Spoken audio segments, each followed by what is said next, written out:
He never changes. Even after so many years, he is still a very arrogant, smug person that just wants to have power. Yes, I know that was a very bad accent comparison. But you know what? Accents aren't my thing. I know as an aspiring voice actor, that's an Achilles heel. But you know, one day I'll try to work on that. But we're not here to talk about that. We're here to talk about the Young Justice episode 2. And this is me, the Angry Anime Fan. There were so many things I actually forgot to mention in the last episode. One of the first episodes was the fact that Connor, Superboy, is apparently still together with Miss Martian, who, by the way, is now in a white Martian form on missions. Huh, I wonder why she suddenly decided to accept her white Martian heredity. Either she became very comfortable with it or something else happened. It doesn't matter. At least not yet. And Superboy has proposed to Megan, as we all know her. Given to the fact that Megan is an alien which lived there long, and Superboy is, well, a imperfect clone of Superman, meaning that he will age internally, but he will not age outwardly. In a way that will make them the perfect couple. But why am I getting death flags from that?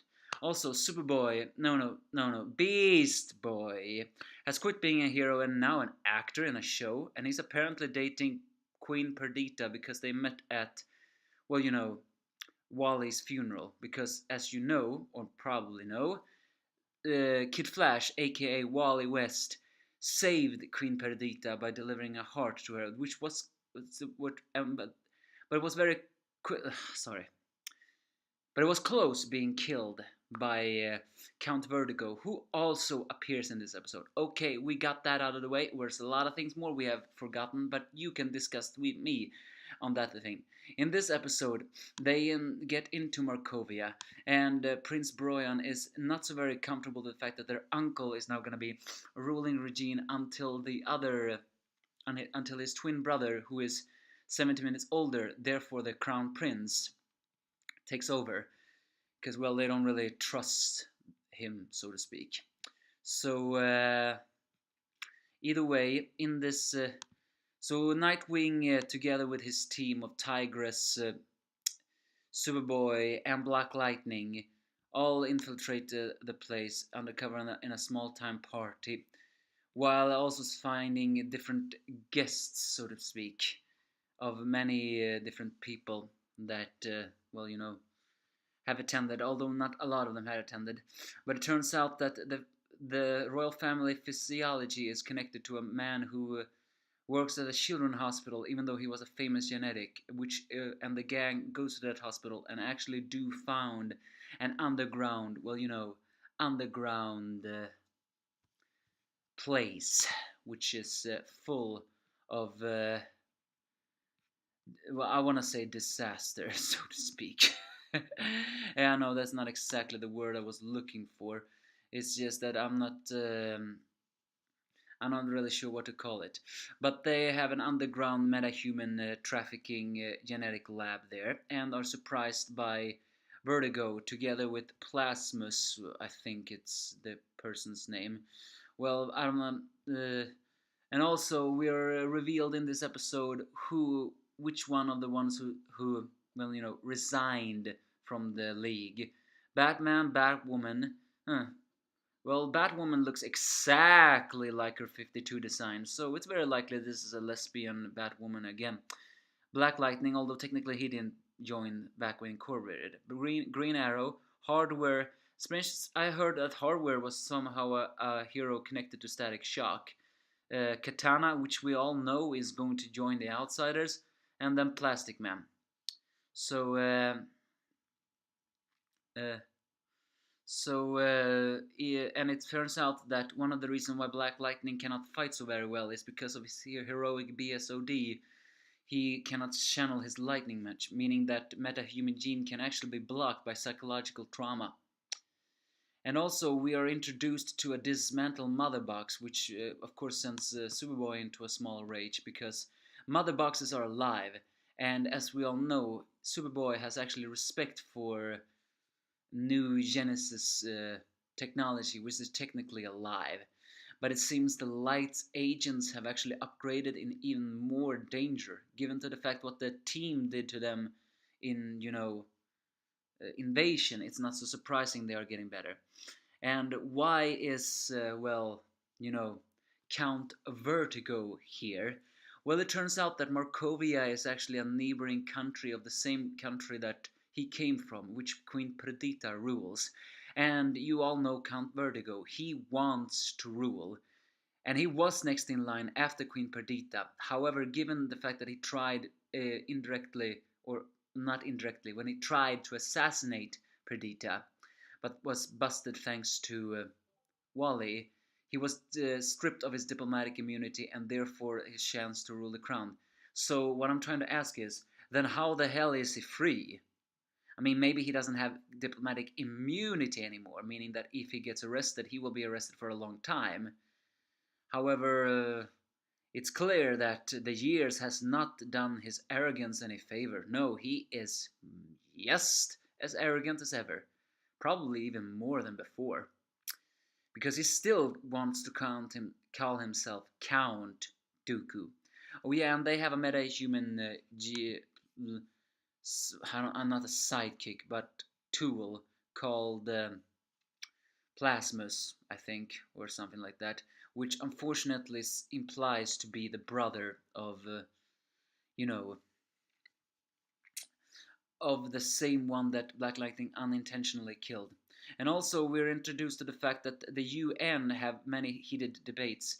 I always presumed that we will dive into a little bit more political game, because if there's something that Young Justice was highly praised for, is that superheroism here is almost on the point of political system, and here it turns out it's true, because Aqualad, aka the former Tempest, Gar, is now the ambassador for Atlantis. And also another girl, Troya, which apparently was revealed in a side show or something. Not side show, but in side material, to have joined the team and then left it a long time ago.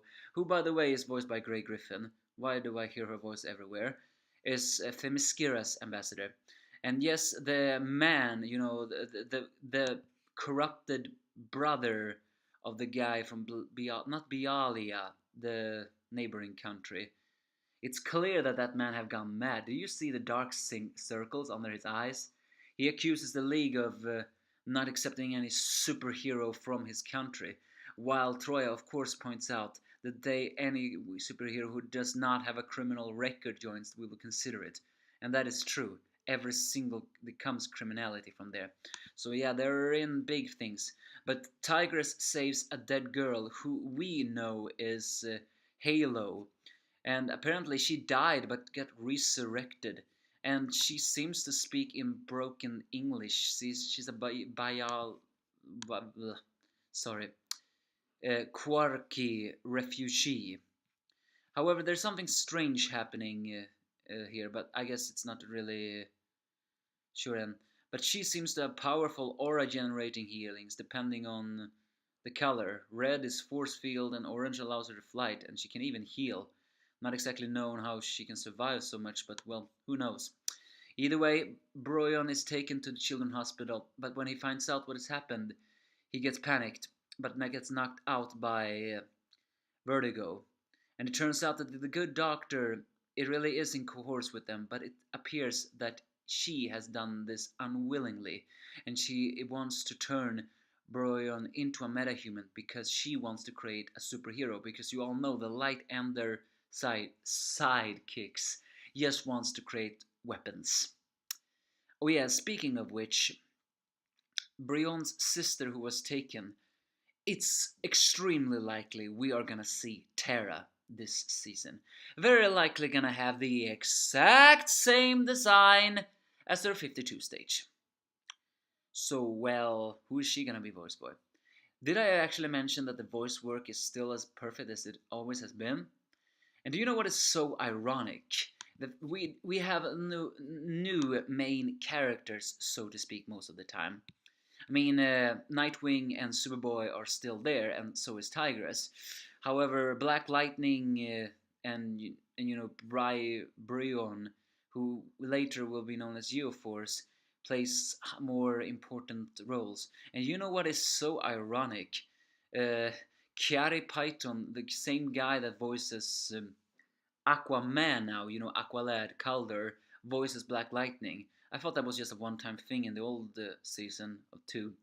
And ironically, uh, uh, another guy is also going to return, and he voiced another character, but that's not until a little time later, so to speak. Also, Great Chipes have taken over for as the voice of Beast Boy. Can't say I like that. Granted, he voices this version of Beast Boy a lot differently than he normally do, but I'm still saying, come on, you could have found another role. I mean, another voice actor for that one. Despite that, excellent voice work. And the darkness is really getting off. What did you think of season episode 2? Give me your thoughts if you have any.